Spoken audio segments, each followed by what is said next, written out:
say ye to the righteous that it shall be well with them.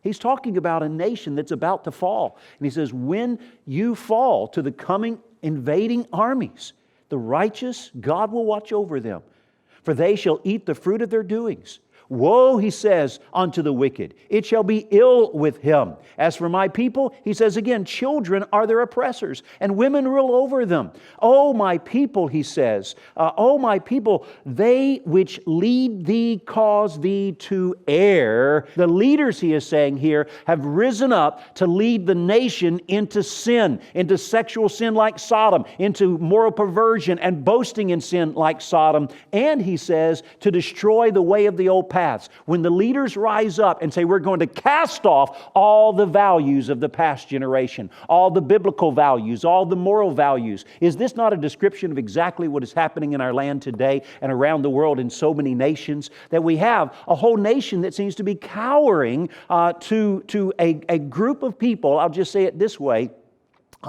people who don't know how to clean their own room are telling everyone else how to fix the world. And the world is cowering down to them and saying, oh, we've got to go along with that because we don't want to be, we don't want to be attacked by whether it's media or whether it's, people rising up and protesting or whatever it happens to be.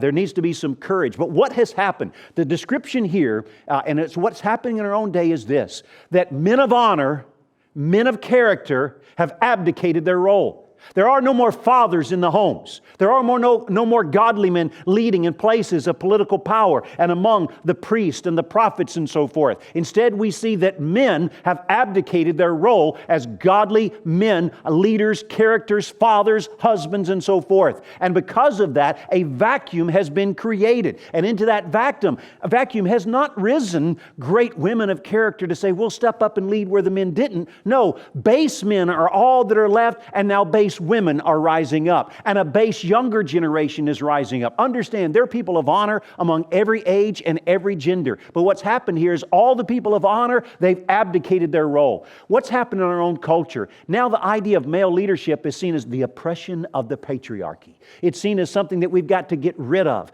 Let me just tell you, the problems in our cultures around the world have to do with the lack of men of character standing in their roles as husbands and fathers, not because men of character are in those roles.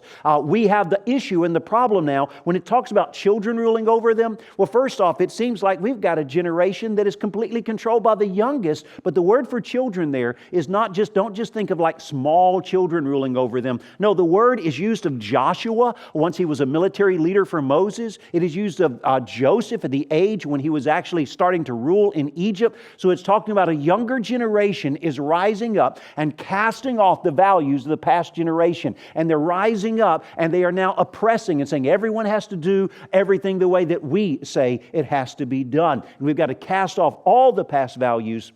But what's really sad is then he goes on in the passage in verse number 14 to talk about, and several other verses. Let me just say this, I want to summarize it. He also then goes on to say that the ancients have joined with the children to cast off the values of the past. Oh, now, does that not sound like today? That we have a younger group that's rising up and saying, let's cast off all the Christian values. Let's cast off all the biblical values and all the moral values. Let's turn everything around. Let's turn everything upside down.